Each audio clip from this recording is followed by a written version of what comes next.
दोस्तों, एक राजा के पास बहुत धन दौलत थी और वो सारी की सारी उसने अपने तहखाने में इकट्ठी करनी शुरू कर दी। सालों बीतते गए, तहखाने में धन दौलत बहुत इकट्ठी होने लगी। अब उस तहखाने की चाबी सिर्फ राजा के पास और उनके मुख्यमंत्री के पास थी। बीच बीच में वो जाके तहखाने को चेक भी किया करते थे, दौलत को चेक किया करते थे, कितनी बढ़ी कितनी घटी। एक दिन राजा तहखाने में अपनी उस दौलत को चेक करने के लिए गया और चेक करते करते जब वो देख रहा था अंदर, तो वहीं से मंत्री भी बाहर से निकला। अब मंत्री ने देखा कि तहखाने का दरवाज़ा खुला हुआ है।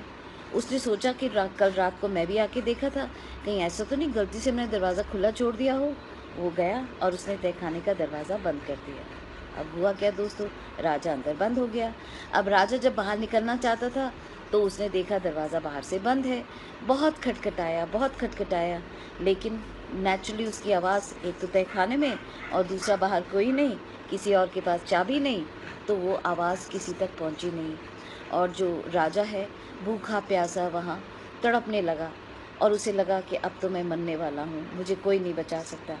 और मरने से पहले उसने अपनी उँगली तोड़ी और उसमें से खून निकाल के दीवार पे कुछ लिखा।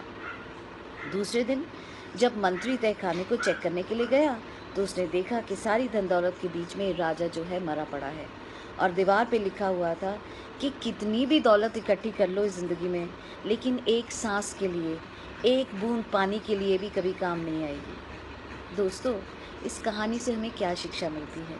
इस कहानी से ये शिक्षा मिलती है कि हम लोग ज़िंदगी में धन दौलत कमाने में बहुत ज़्यादा बिज़ी हो गए हैं, इकट्ठा करने में बहुत ज़्यादा बिज़ी हो गए हैं। हाँ, ज़रूरी है, लेकिन इतना भी नहीं कि आप अपनी निजी ज़िंदगी को कहीं पे कॉम्प्रोमाइज़ करें।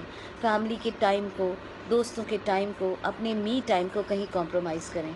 क्योंकि जब वक़्त आएगा, तो ये दौलत चाहे सामने खड़ी हो, लेकिन वो वक़्त जो आपने अपनी फैमिली को देना था, जो वक़्त आपने अपने फ्रेंड्स को, अपने मी टाइम को देना था, अपनी ग्रोथ के लिए यूज़ करने था, वो कहीं न कहीं खो गया। दोस्तों, धन दौलत कमाइए, लेकिन इतनी भी नहीं कि आपको कहीं न कहीं अपनी पर्सनल लाइफ़ को कॉम्प्रोमाइज़ करना पड़े। इसके बारे में ज़रूर सोचिएगा दोस्तों।